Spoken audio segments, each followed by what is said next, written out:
Bismillahirrahmanirrahim. Ada hadis yang mengatakan jika kita berpuasa tapi kita tidak salat maka tidak diterima puasanya.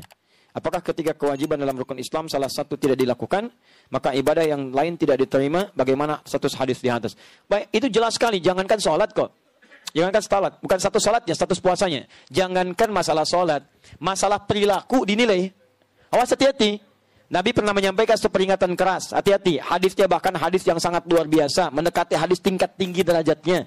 Maka siapapun orang-orang yang puasa, yatruku ta'amahu wa syarabahu, meninggalkan makan minumnya, tapi dia mohon maaf tidak terputus dengan qaulaz zur, kata-kata yang kotor, yang jorok, perbuatan yang tercela, fala yahtaju lillahi ila siyamihi, maka Allah tidak butuh pada puasanya.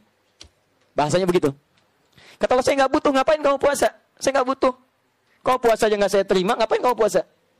Ya, jadi kalau masih ada orang puasa senang mencuri, ada orang puasa senang mencela, ya itu kata Nabi, Allah nggak butuh pada puasanya. Yang seperti itu ngapain puasa? Allah nggak butuh pada puasanya. Ini bahasa yang sangat tegas sekali.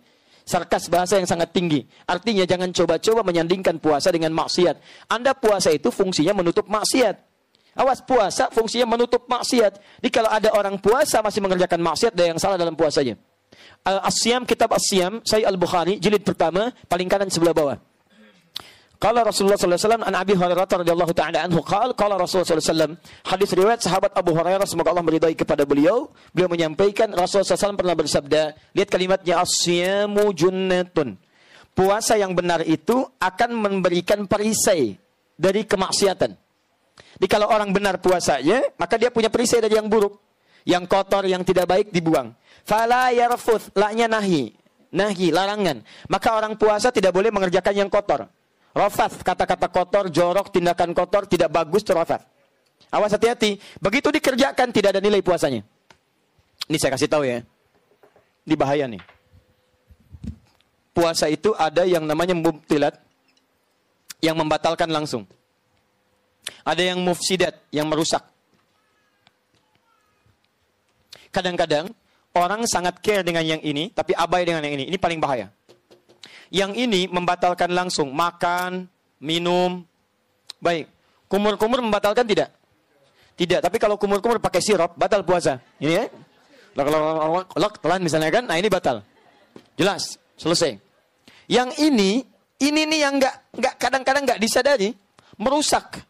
Gibah. Mencela.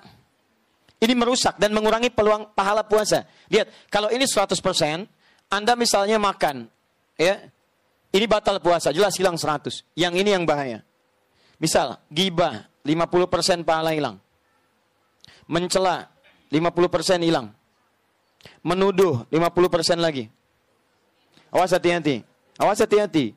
Setelah itu misalnya, mohon maaf, berdusta, 25% misal.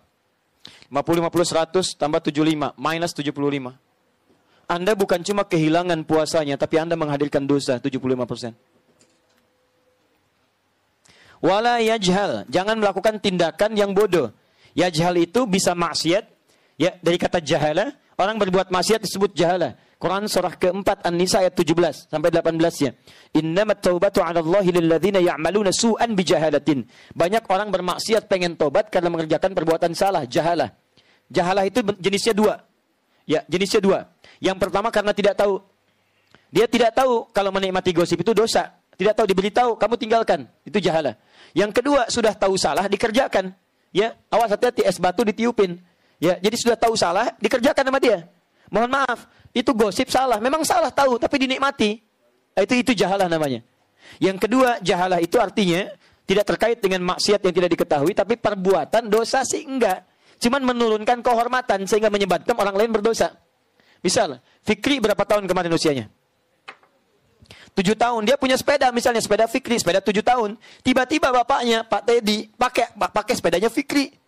Keliling hamba pakai sepeda Fikri, tik belakang. Orang dosa sih enggak, cuman orang heran, itu siapa? Gitu kan? Atau ada orang kakek usia 70 tahun misalnya, pakai sepeda cucunya yang 5 tahun, keliling komplek. Dosa sih enggak, cuman orang pada bergibah, itu siapa? Iya ya, enggak ada kerjaan, ya, atau memang kerjaannya itu, atau kurang sehat mungkin ya. Kalimat-kalimat itu mengalir, akhirnya jadi tuduhan. Itu yang menyebabkan orang lain berdosa. Itu yang disebut dengan jahalah. Kata Nabi, fala yarfuth wala yajhal. Orang yang berbuat jahalah, berbuat rafath, maka maaf, Allah tidak butuh pada puasanya, apalagi meninggalkan salat.